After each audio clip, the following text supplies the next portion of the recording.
Of the show for today. We're talking to Dr. LMadu2, and the topic is Cuba.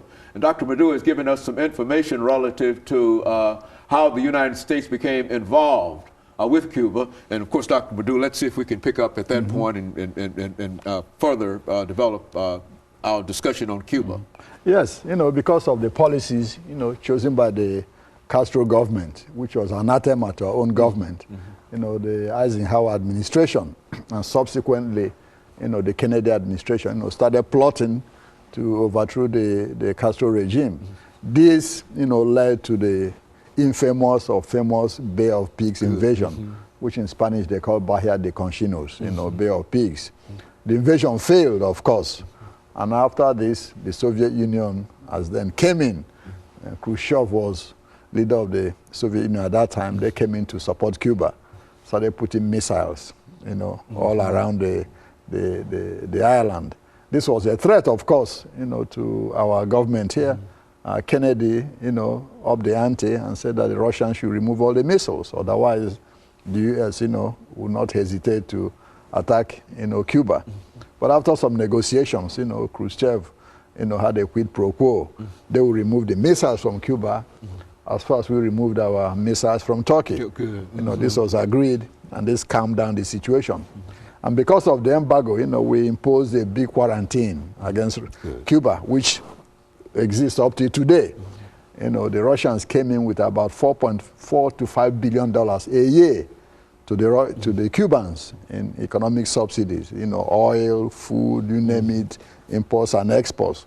This continued until 1991, when the Soviet Union collapsed and communism collapsed all over the world.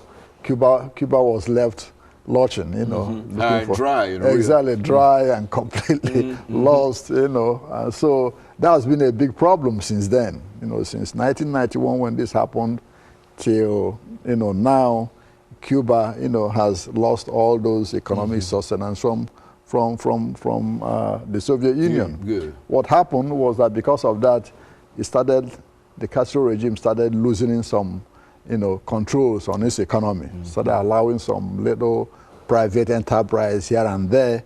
And of course, Venezuela replaced Russia as the main supplier of oil, to Cuba. And of course, that oil wasn't free. It's free, but then you have 20,000 Cuban healthcare workers in Venezuela working for that oil, to Fidel Castro.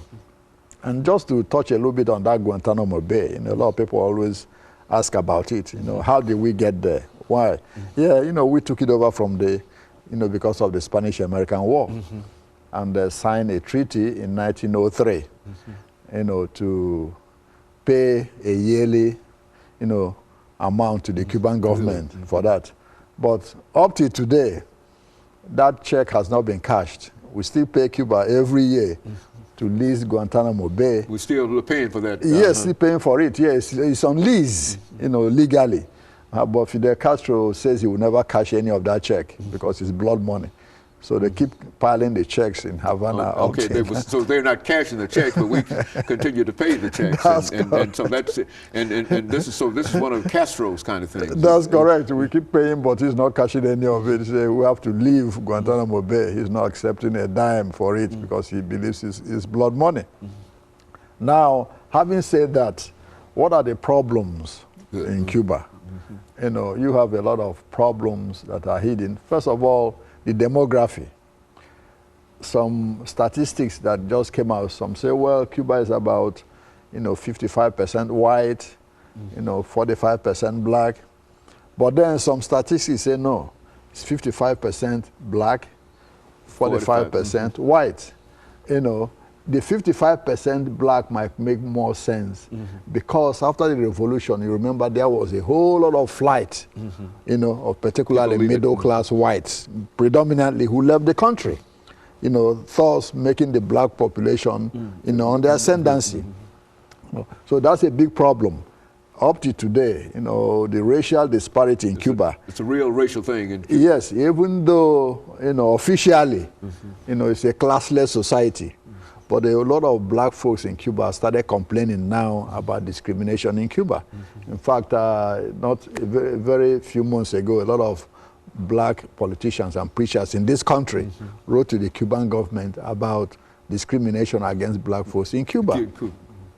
The Cuban government says, no, things are better for blacks now, you know, than when Batista was in power, which is true. Which is true. Considering, yeah. Exactly, considering, which is true. Because even 90% of Fidel Castro's support comes from the black folks in Cuba because of some of the benefits they've derived from, you know, the revolution. But things are not rosy. You know what I mean? It's not a worker's paradise, as anybody might assume. Now, what might say, well, since 1959, what are the accomplishments of the Cuban Revolution? What are its failures? You know, let's start with some of its successes. Yeah, one can say in the medical field, you know, Cuba probably has one of the best medical facilities and systems in the world today, regardless.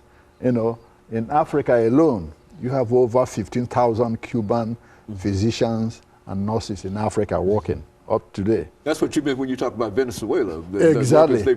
In Venezuela, you have about 20,000 Cuban, you know, medical workers working in Venezuela. In Honduras, you have thousands. In Belize, the same. In Bolivia, the same. In most third world countries, in fact, overseas, you have at least, at the minimum, 100,000 Cuban, you know, medical workers working. What you talk about medical diplomacy today, Cuba is using medical diplomacy to spread goodwill around the world. Officially, since 1959, about 70,000 physicians have been trained in Cuba. Doctors have been trained by Fidel Castro. More than the whole of African continent put together. Okay? The School of Americas medical school in Cuba trains about 10,000 physicians every year from third world countries, including the United States. You know, a whole lot of, there are at least 1,000 Americans in medical school in Cuba, and they are going to school free of charge. And of course, Dr. LMadu, that's some extraordinary information, because we never think into, well now, when they send these medical ambassadors to these other countries, what about the medical services in Cuba itself? The same. They have more. Exactly. They have more doctors in Cuba. Like I said, over 70,000 trained since 1959. They have enough in Cuba that they have to send out, you know. Well, let's take this commercial break, and then we'll continue that, because I think that that's one of the most intriguing things that we were talking about. And of course, we'll be back with our audience following this very, very short commercial break.